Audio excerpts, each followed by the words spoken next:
Bismillahirrahmanirrahim. Assalamualaikum warahmatullahi wabarakatuh. Bismillah, alhamdulillah, hamdan wa syukran ila la hawla wa la quwata illa billah. Asyhadu an la ilaha illallah wahdahu la syarikalah wa asyhadu anna Muhammadan abduhu wa rasuluhu la nabiyya ba'da. Sahabat yang dirahmati Allah Subhanahu wa taala, puji syukur alhamdulillah, salawat dan salam tidak lupa kita aturkan kepada baginda Nabi besar kita, Nabi besar Muhammad sallallahu alaihi wasallam. Wa biqaulina Allahumma sholli ala sayyidina Muhammad wa ala ali sayyidina Muhammad. Sahabat yang dirahmati Allah Subhanahu wa taala, mudah-mudahan sahabat semua dalam keadaan sehat walafiat dan dalam lindungan Allah Subhanahu wa taala. Amin ya rabbal alamin. Sahabat yang dirahmati Allah Subhanahu wa taala, ada sebuah kisah yaitu dari sahabat baginda Nabi sallallahu alaihi wasallam yang bernama Sa'ban radhiyallahu anhu. Sa'ban adalah merupakan sahabat baginda Nabi sallallahu alaihi wasallam yang memiliki kebiasaan yang unik. Ia senantiasa datang lebih awal sebelum waktu sholat tiba. Dan kemudian yang kedua, ia senantiasa selalu menempati pada posisi yang paling pojok. Dengan alasan dia tidak mau mengganggu atau menghalangi orang yang sedang beribadah kepada Allah Subhanahu wa taala. Nah, kebiasaan ini diketahui oleh seluruh sahabat dan bahkan baginda Nabi Shallallahu alaihi wasallam. Nah, pada suatu pagi saat sholat subuh, ketika baginda Nabi hendak memimpin sholat, sejenak baginda Nabi memperhatikan sahabatnya satu persatu. Nah, ketika itu baginda Nabi tidak menjumpai Sa'ban. Kemudian baginda Nabi bertanya kepada seluruh sahabat, apakah kalian melihat Sa'ban? Semua sahabat mengatakan, ya Rasulullah, kami tidak melihat Sa'ban. Kemudian ditunggulah sejenak dengan harapan mudah-mudahan Sa'ban datang. Nah, waktu ternyata sudah hampir siang. Kemudian baginda Nabi segera memimpin sholat. Nah, setelah selesai melaksanakan sholat subuh, kemudian baginda Nabi mencoba memperhatikan kembali. Namun ternyata saat itu juga Sa'ban belum nampak dan kelihatan. Lalu kemudian baginda Nabi mengatakan lagi kepada sahabat, apakah kalian ada yang mengetahui keadaan Sa'ban? Semua sahabat mengatakan tidak ya Rasulullah. Lalu akhirnya saat itu baginda Nabi memutuskan bersama sahabat untuk pergi ke rumah Sa'ban, ingin mengetahui bagaimana keadaan Sa'ban. Jarak antara masjid dengan rumah Sa'ban begitu sangat jauh, ditempuh kurang lebih 3 jam. Kemudian baginda Nabi Shallallahu alaihi wasallam berjalan bersama sahabat. Nah, sampainya di rumah, baginda mengetok pintu, dan ketika itu seorang perempuan keluar dari dalam rumah lalu membalas salam, waalaikumsalam ya Rasulullah. Kemudian baginda Nabi mengatakan, di mana Sa'ban? Sang perempuan itu mengatakan, ya Rasulullah, sesungguhnya Sa'ban tadi pagi meninggal dunia. Inna lillahi wa inna ilaihi raji'un. Semua sahabat sedih dan bahkan Rasulullah sedih. Nah, ketika itu sang istri mengatakan, ya Rasulullah, kami melihat sesuatu yang sangat aneh. Tatkala Sa'ban dalam keadaan sakaratul maut, Sa'ban mengatakan 3 hal yang sama. Yang pertama, Sa'ban mengatakan, aduh, kenapa tidak lebih jauh? Kemudian yang kedua, Sa'ban mengatakan, aduh, kenapa tidak yang baru? Dan kemudian yang ketiga, Sa'ban mengatakan, aduh, kenapa tidak semuanya? Dan Rasul pun saat itu langsung melantunkan ayat Al-Quran surat Al-Kahf ayat 22. Laqad kunta fi ghaflatin min hada wa kasafna anka ghita'aka wa basarukal yaumal hadid.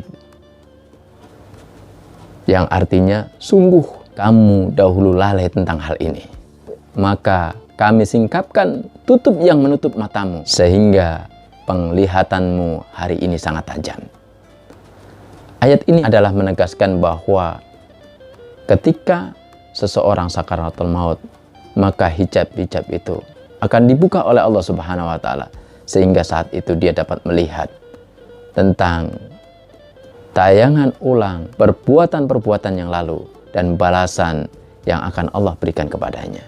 Kemudian baginda Nabi melanjutkan, sesungguhnya pada saat Sya'ban dalam menghadapi sakaratul maut, Allah memperlihatkan sebuah tayangan ulang tentang kehidupan Sya'ban semasa di dunia. Bahkan tidak hanya itu, Allah berikan balasan tentang kebaikan-kebaikan yang Sya'ban lakukan semasa hidup di dunia. Dan hal ini hanya dilihat oleh Sya'ban dan tidak dilihat oleh siapapun.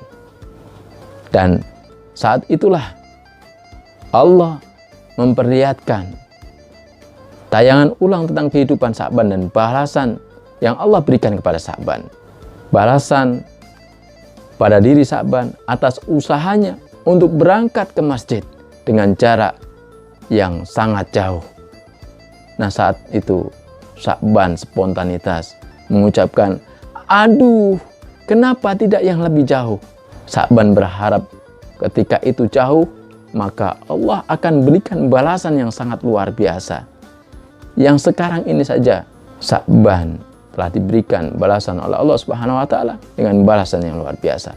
Apalagi dengan yang lebih jauh lagi, maka sesuatu yang luar biasa akan Sya'ban dapatkan. Lalu yang kedua, Allah memperlihatkan pada saat Sya'ban hendak pergi ke masjid, cuaca begitu sangat dingin, sehingga Sya'ban memakai dua baju. Yang pertama baju baru dan yang kedua baju yang lama. Ketika Sya'ban hendak berangkat menuju ke masjid di tengah jalan, Sya'ban menjumpai seorang yang dalam keadaan kedinginan. Kemudian karena rasa ibanya, Sya'ban memakaikan baju yang lama kepada orang yang kedinginan itu, lalu kemudian membawanya pergi menuju ke sebuah masjid dan melaksanakan sholat subuh bersama-sama. Nah, ternyata sesuatu yang Sya'ban lakukan ini dengan memberikan pakaian yang lama kepada orang yang kedinginan tadi, ternyata Allah balas dengan balasan yang sangat luar biasa, sehingga ini membuat penyesalan pada diri Sya'ban.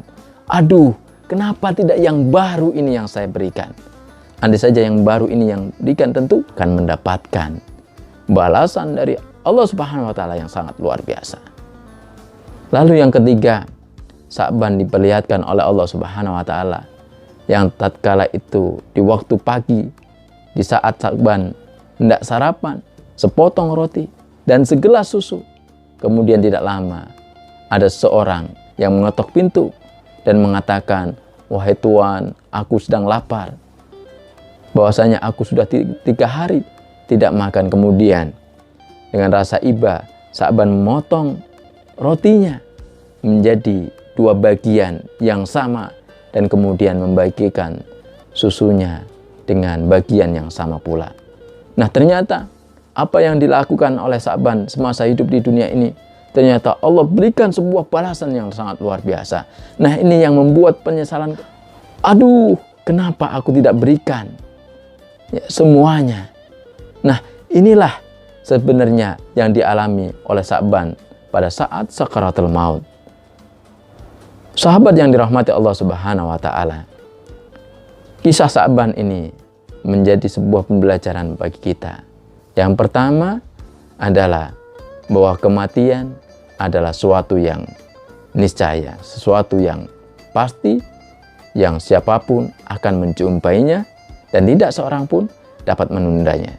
Dan kemudian yang kedua, bahwasanya setiap amal perbuatan yang dilakukan oleh manusia semasa hidup di dunia akan mendapatkan balasan oleh Allah Subhanahu wa taala. Wa may ya'mal misqala dzarratin khairan yarah wa may ya'mal misqala dzarratin syarran yarah. Ya. Mudah-mudahan kisah Sya'ban ini dapat menginspirasi bagi kita semuanya untuk lebih optimal dalam kita melaksanakan kebaikan-kebaikan dalam rangka ibadah kepada Allah Subhanahu wa taala. Wallahu a'lam bishawab. Insyaallah di lain waktu kita sambung kembali. Ila liqa masalam. Wassalamualaikum warahmatullahi wabarakatuh.